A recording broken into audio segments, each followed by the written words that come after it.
Corporal O'Hara and Master Corporal Tim Reed. Please be seated.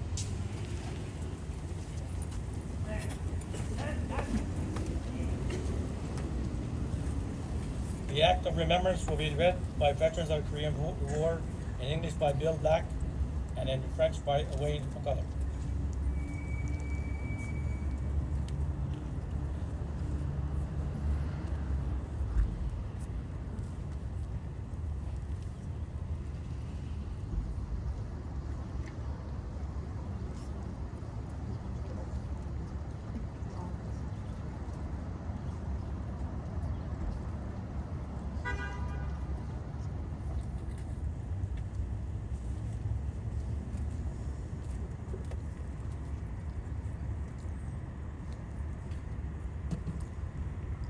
They shall grow not old, as we that are left grow old. Age shall not weary them, nor the years condemn. At the going down of the sun, and in the morning, we will remember them.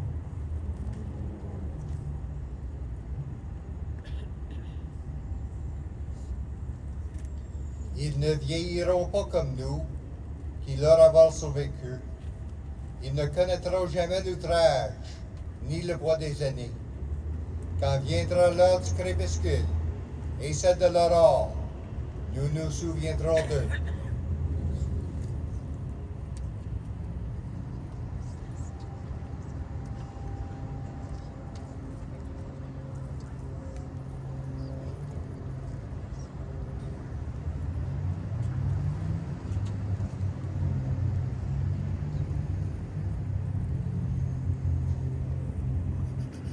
Thank you, Bill and Wayne.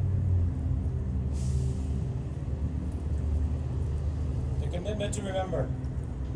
To read the commitment to remember is Aria Burton. Military service runs deep in Aria's family. She is a distant first cousin to the aforementioned Gideon and Stephen Sweetapple of the Royal Newfoundland Regiment. Her great-grandfather served with the Fusiliers de Montréal during the Second World War, fighting from Normandy to the Netherlands. Both her grandfathers and her father are veterans, and in total at least 15 members of her family proudly served their country in uniform.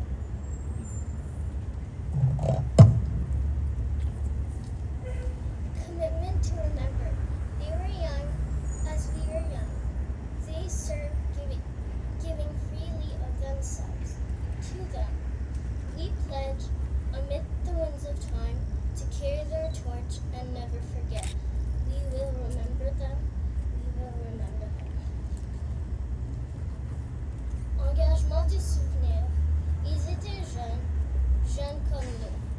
Ils ont servi et se sont donnés sans compter. Nous leur promettons de porter leur flambeau et de ne jamais oublier. Nous nous souviendrons d'eux. Nous nous souviendrons d'eux.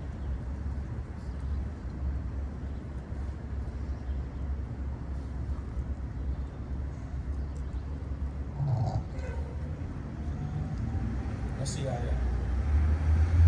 I would now like to invite Commander the Venerable Jennifer Goss Kinderhook, Royal Campaign Star of the NATO African Medal, to come forward and offer a spiritual reflection. Jennifer's great uncle, Private John Robert Frampton, fought in Gallipoli and was killed at Beaumont Hamel on July 1st, 1916.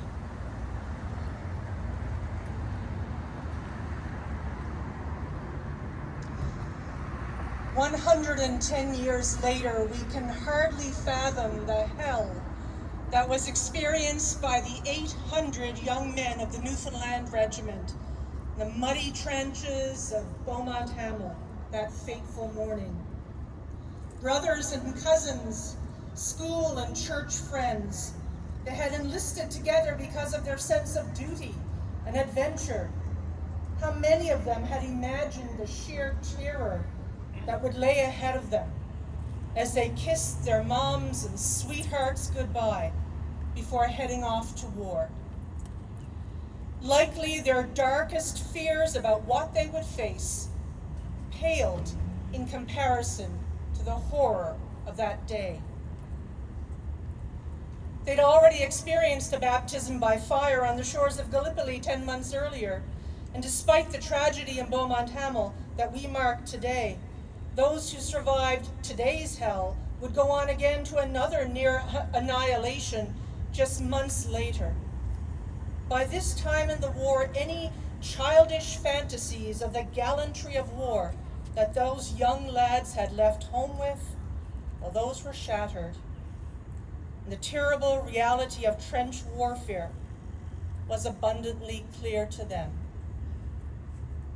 It's one thing to be brave and courageous when you don't realize the full impact of what you're about to face.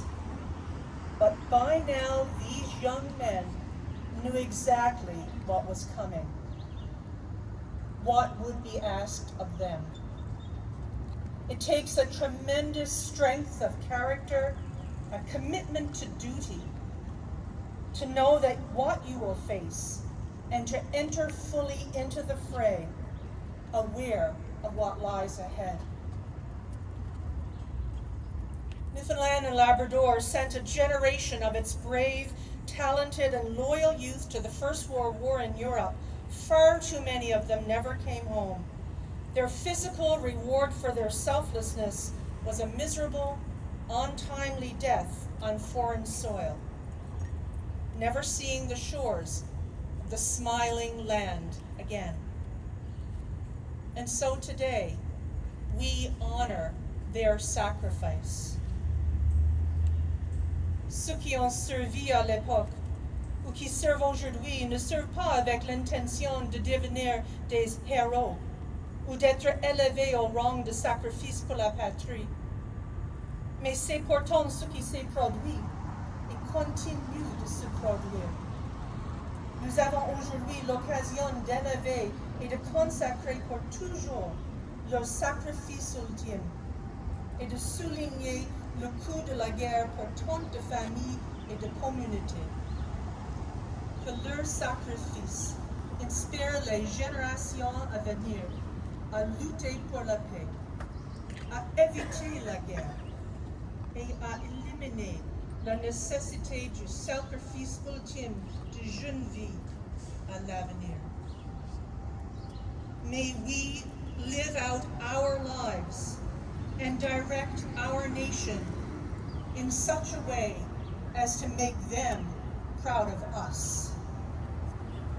May we face adversity with the same tenacity that made them tuck their chins in as though walking into a blizzard when the blizzard was a hail of bullets. May we be loyal to our families, our country, our homeland, as they were, so that we ensure their sacrifices were not made in vain, but respected by a people who continue to fight for justice, freedom for all, including both the stranger in a foreign land and the family gathered around the table. May we, like them, find our final resting place, our peace, our comfort at the last, in the land we love. May it be so, and may we work to make it so.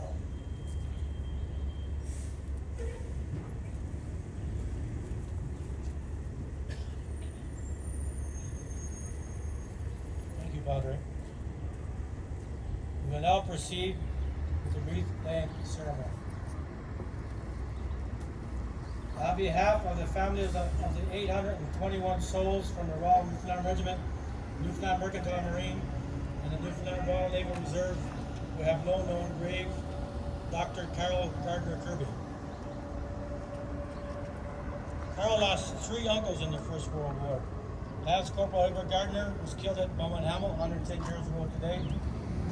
Lieutenant Cyril Gardner, awarded the Distinguished Conduct Medal and Bar, the highest gallantry honor for non-commissioned members after the Victoria Cross.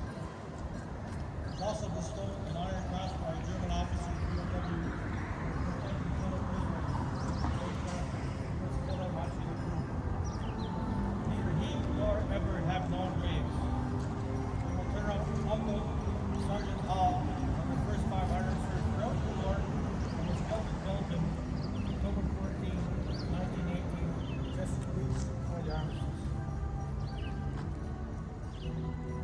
behalf of the Government of Canada, and the Government of Canada, Honorable Marie-France Lalonde.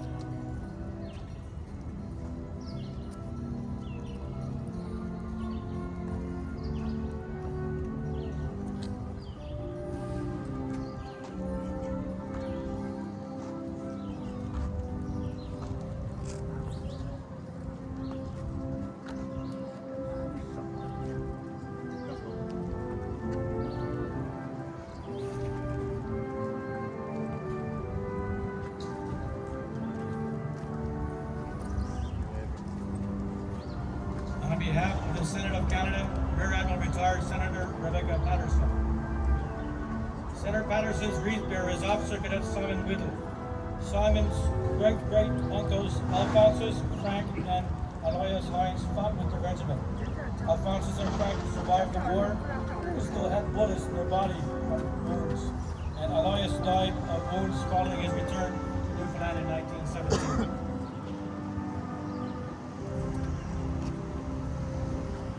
On behalf of the people of Newfoundland and Labrador, Senator Iris Patton and Mr. Herb Davis. A proud Newfoundlander and Labradorian, Senator Patton is a member of the Royal Canadian Legion and honorary Lieutenant Colonel of the 37th Combat Engineer Regiment. A dedicated advocate for remembrance and veterans, she represented the Senate of Canada in May of 2024 and accompanied the unknown Newfoundland soldier home from France to St. John's. Herb's first cousin, twice removed, Private Lester Barber, died of his wounds in Belgium.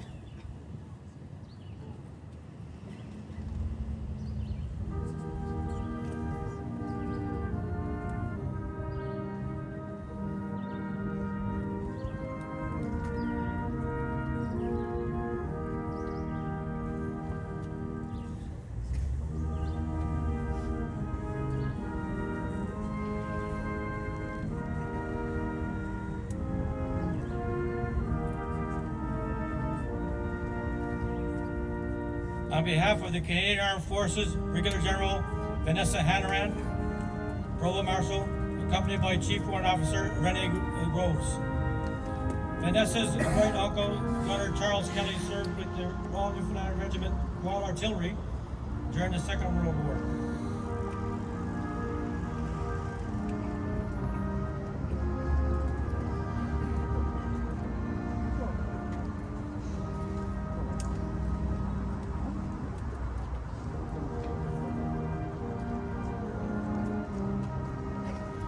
On behalf of the Royal Newfoundland Regiment, Colonel Howard Coombs. Howard has a deep family ties to the Royal Newfoundland Regiment. His great uncle, Private Lennis Coombs, served in the First World War, was wounded at Beaumont Hamel, and later lost a leg. On his mother's side, his first cousin, James John Howard, was one of the first 500 fought at Gallipoli and was killed at Beaumont Hamel. With no known grave, his name is inscribed on the memorial to the missing beneath the cargo at Beaumont Hamel.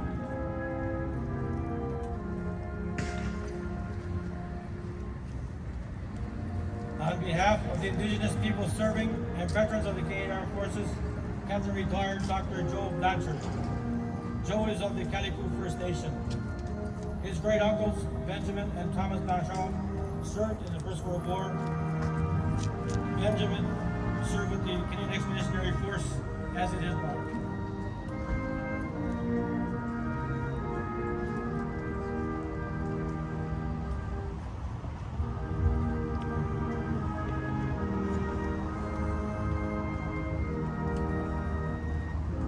On behalf of the youth of Newfoundland and Labrador, Claire Kenny and Aria Burt.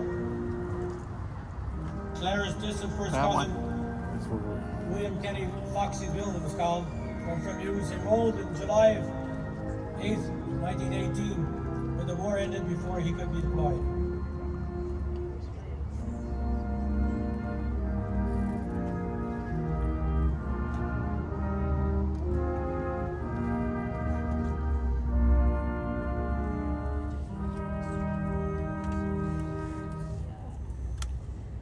On behalf of the British High Commission, Deputy High Commissioner, Mr. Dave Roger, and Mr. Ray Snook, Chief of Staff, Liaison Staff, Ottawa. Dave's two grandfathers and great uncle all served in the First World War. Marcus Proger flew with the Royal Flying Corps on the Western Front. Sidney Wills Taylor fought at the Somme and later became the General Secretary of the organization that evolved into the Royal British Legion. Ray's grandfather, Private Charles Snook, Royal Army Medical Corps, served in the First World War and was awarded the Military Medal for Gallantry for his actions at Langemarck, 1670 August 1917. On behalf of Australia, Australian Defence Advisor Group Captain Jason Pond. The Royal Newfoundland Regiment holds a unique place in military history as the only North American unit to serve along the Anzac during the Gallipoli campaign. The Newfoundlanders learned the trench warfare from the Anzacs, shared their hardship, and formed part of the final rearguard during the Allied evacuation. That shared service forged a lasting bond that Australia, New Zealand, and Newfoundland and Labrador continue to honor today.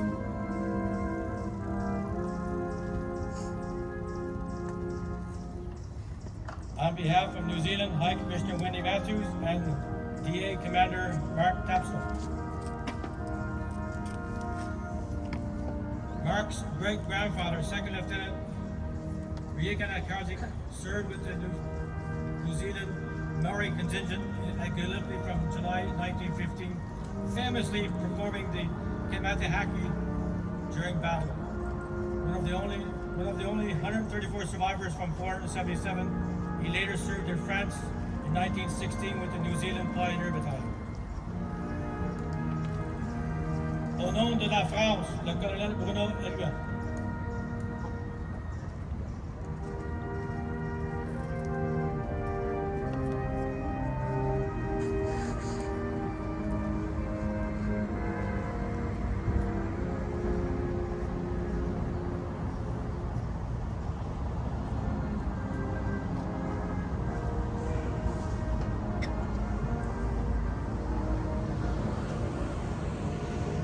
On behalf of the Royal Canadian Legion, au nom de la Légion Royale Canadienne, Grand President, Vice Admiral Retired Larry Murray, and Ray Haley.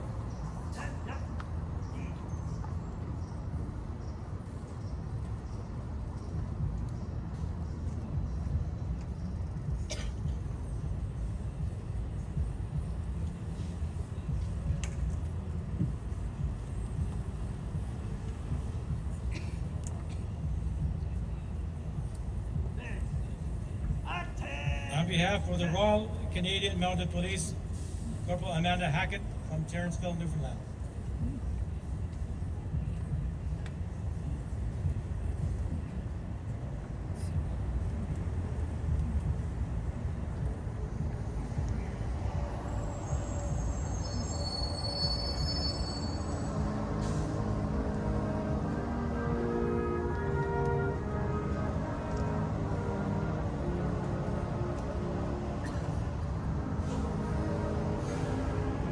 On behalf of the Korean Veterans Association, Mr. Bill Black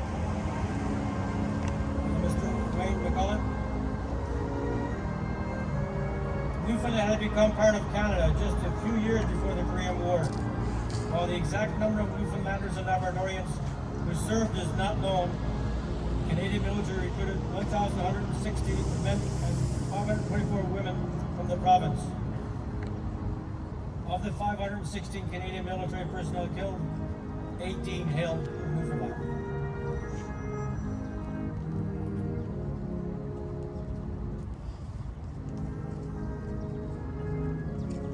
On behalf of the Memorial University of Newfoundland and Labrador, Ms. Gillian Beaulieu, Munn Class of 2009, and Mr. Mark Barnes, Labrador, Munn Class of 2001. Mark's great-grandfather, William John Mayo, served in Gallipoli during the First World War. His great-uncle, Lester Barnes, was a Newfoundland merchant mariner killed in the Second World War when the SS Rio Dorado was sunk in the North Atlantic. Established in 1925 as a living memorial to Newfoundland's First World War dead, Memorial University of Newfoundland continues that legacy today, when one of its early students was Thomas Ricketts, the youngest Victoria Cross recipient of the First World War. On behalf of the Atlantic Voices, Joan Fisher. She's accompanied by new mascot, Casey. Military service spans 4 generations of Joan's family. Her late husband's grandfather served the Royal Newfoundland Regiment, was wounded in Gallipoli, and was president at Beaumont Hamel. Her father-in-law, William Fisher, served in the Second World War, while her late husband served 33 years in the Royal Canadian Navy. Today, her 2 sons continue a tradition of service in Naval and Communication Reserves. This concludes the wreath laying ceremony. I know it's warm. Corner Brookers are used to this.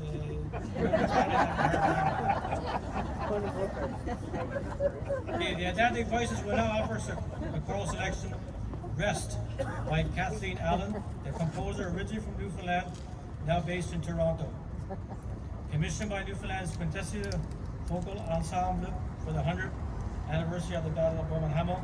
The text is from the souvenir booklet of the unveiling of the Great War Memorial Tablet at St. Bonaventure's College in St. John's.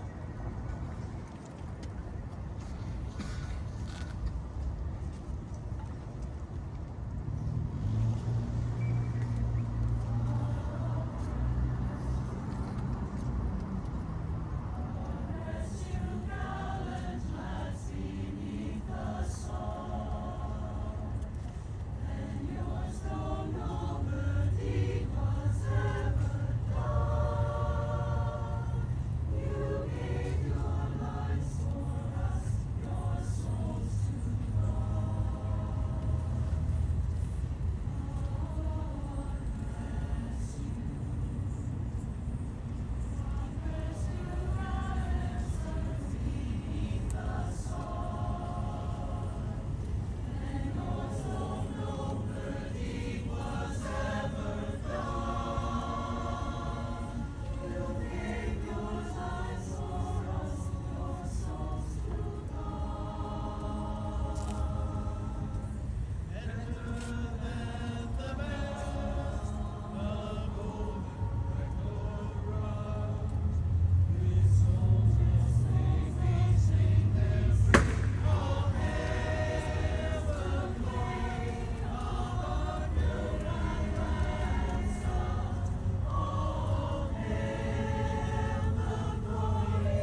Hewitt, and Kathy Boyces.